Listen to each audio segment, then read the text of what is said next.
Ruby अस्पताल में भर्ती थी। किसी भी वक्त उसके बच्चे का जन्म हो सकता था, जो किसी प्रेम का नहीं वरन बलात्कार की निशानी थी। बाहर उसकी दोस्त किरण बेचैन से चहलकदमी करते हुए ईश्वर से प्रार्थना कर रही थी कि सब ठीक हो। तभी उसके कानों में बच्चे की रोने की आवाज़ आ गई। वह दौड़कर अंदर पहुंची। रूबी की तबीयत बहुत खराब हो चुकी थी। किसी तरह कांपते हाथों से उसने बच्ची को किरण के गोद में देकर कहा, अब तुम ही इसकी सब कुछ हो, इसका ख्याल रखना। इससे पहले कि किरण कुछ कह पाती, रूबी इस दुनिया से जा चुकी थी। नन्ही सी जान किरण को ही अपना माँ समझकर उसके सीने से लगकर सुकून से सो गई। किरण उसे लेकर जब अपने घर पहुंची तो सबकी आंखों से अंगारे बरस रहे थे। उसकी माँ ने कहा, जिस कलंक को रूबी के परिवार ने अपनाया नहीं, उसे अकेला छोड़ दिया, उसे तू सीने से लगाकर मुंह उठाए चली आई। उसके पिता बोले, देख किरण, कल तुझे देखने लड़के वाले आ रहे हैं। खबरदार, जो तूने अपने दोस्ती का राग अलाप करती यह रिश्ता बर्बाद किया तो जाकर छोड़ा इस मनहूस को कहीं भी। किरण ने सबकी बात सुनी और उस मासूम को देखा। वह चाहकर भी उसे खुद से अलग नहीं कर पाई। किरण समझ चुकी थी कि अब एक मुश्किल फैसला लेने का समय आ चुका है। उसे कुछ महीने पहले की बात याद आई। दफ्तर में उसकी योग्यता देखकर उसके बॉस उसको प्रमोशन देकर उसका तबादला कंपनी के हेड ऑफिस में करना चाहते थे। लेकिन किरण अपने घर वालों से दूर जाना नहीं चाहती थी, इसलिए वह प्रमोशन के लिए मना कर दिया था। लेकिन अब यह प्रमोशन ही उसे सही लग रहा था। मन को मजबूत करके वह बच्ची को साथ लेकर दफ्तर पहुंची। वहां उसने अपने बॉस को सारी स्थिति बताई। किरण की बात सुनकर उसके बॉस ने उसे हर तरह की मदद करने की आश्वासन दिया। इतनी कम उम्र में किरण की ऐसी सोच और हिम्मत से दफ्तर में सभी प्रभावित हुए। अगली सुबह सबके जगने से पहले किरण बच्ची को लेकर निकल चुकी थी। अपने परिवार वालों के लिए उसने एक खत छोड़ दिया था, जिसमें लिखा था, मेरी खुशी इस बच्ची की मुस्कान में है। आप सब पर दबाव नहीं डालूंगी, हमें एक साथ स्वीकार करने के लिए इसलिए जा रही हूँ आप सबसे दूर। अपनी बेटी के कारण आपको जो शर्मिंदगी होगी उसके लिए मुझे माफ करने की कोशिश कीजिएगा, लेकिन मैं अपने बेटी को बेसहारा नहीं छोड़ पाऊंगी। मैं आप सबकी आभार हूँ कि आप सबने मुझे पढ़ा लिखा कर अपने पैरों पर खड़ा किया और इतना मजबूत बनाया कि आज मैं अपने बलबूते पर नन्ही सी जान को नवजीवन दे सकती हूँ। मैं भी अपने बेटी की परवरिश आपके तरह ही करके उसे एक मजबूत व्यक्तित्व की स्वामिनी बनाना चाहती हूँ, इसलिए मजबूर होकर जा रही हूँ। उम्मीद है आप अपनी इस बेटी को माफ करके उसे अपना आशीर्वाद देंगे।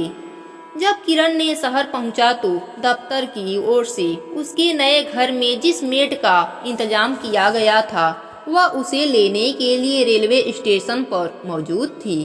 प्लेटफार्म पर उतरकर किरण ने चारों तरफ नजर दौड़ाई। अपने नाम की तख्ती देखकर वह उस तरफ बढ़ चली।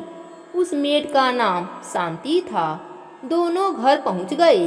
किरण ने देखा शांति ने घर में बच्ची की सुविधा और आराम के लिए सारी तैयारियां पहले से ही कर रखी थी। किरण कुछ पूछती उसके पहले ही शांति ने कहा, मैडम, आपकी हिम्मत देखकर मेरा भी तो फर्ज बनता है कि एक स्त्री होने के नाते इस मुश्किल वक्त में आपका साथ दूं। आप बिल्कुल चिंता मत कीजिएगा। आपके दफ्तर में रहने पर मैं अपनी प्यारी गुड़िया का पूरा ध्यान रखूंगी।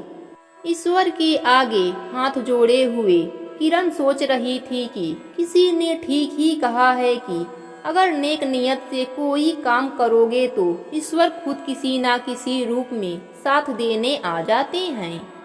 प्रार्थना के बाद किरण अपने कामों में लग गई।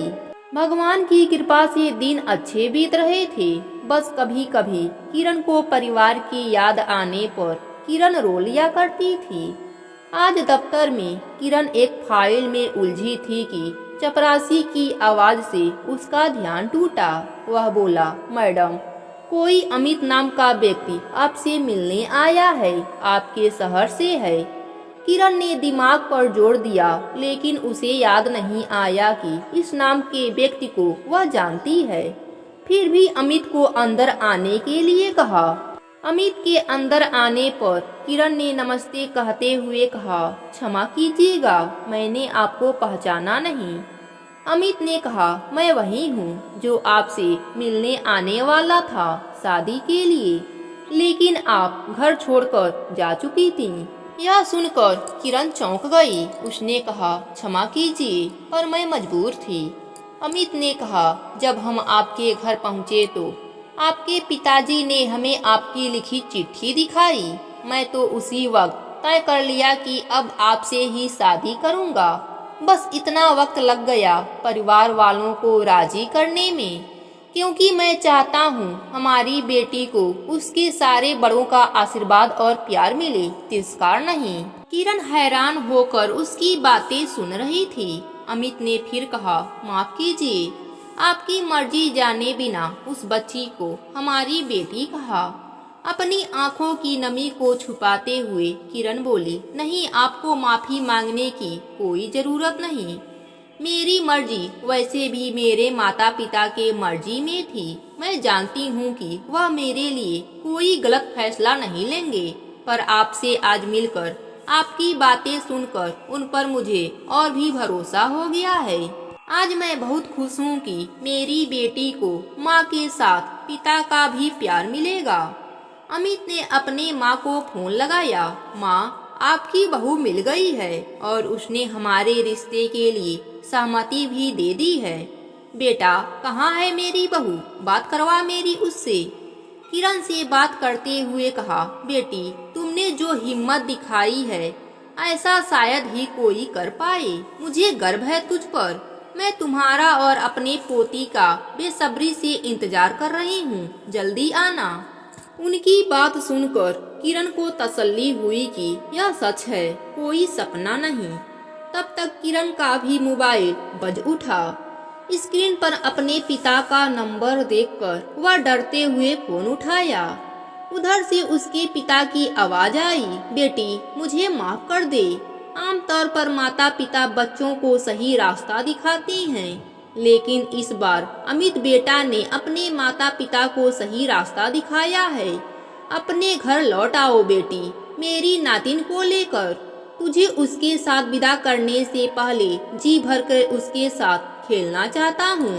अपने पिता की ऐसी बात सुनकर किरण के आंसू बह चले। किरण ने कहा, मैं जल्दी ही आऊंगी पिताजी। उसके बाद फोन रख दिया। किरण ने अमित और अपने रिश्ते की बात बॉस को बताई। बॉस बहुत खुश हुए और एक सप्ताह के लिए छुट्टी दे दी। अमित के साथ किरण घर पहुंची तो दरवाजे पर शांति आरती की थाली के साथ खड़ी थी। यह क्या है दीदी? किरण ने पूछा। शांति ने मुस्कुराते हुए कहा, मैडम जी, आपके दफ्तर से मुझे पता चला, इसलिए यह आरती की थाली दामाद बाबू के लिए है। आखिर वह पहली बार घर आए हैं। इस स्वागत और अपनेपन से अमित का चेहरा भी खिल उठा था। घर में प्रवेश करने के बाद शांति ने बिटिया को लाकर जैसे ही अमित की गोद में दिया, नन्ही गुड़िया रानी भी पिता के एहसास से मुस्कुरा उठी और किरण फिर एक बार ईश्वर के आगे सर झुकाए बैठी थी। उनकी दया और शीलता के लिए आभार प्रकट करने के साथ ही अपने दोस्त रूबी की आत्मा के शांति के लिए भी प्रार्थना कर रही थी। इस प्रकार बेमाता ने एक नाजायज बच्ची की किस्मत में सुख लिखा था, जो कि उसे मिला। धन्यवाद।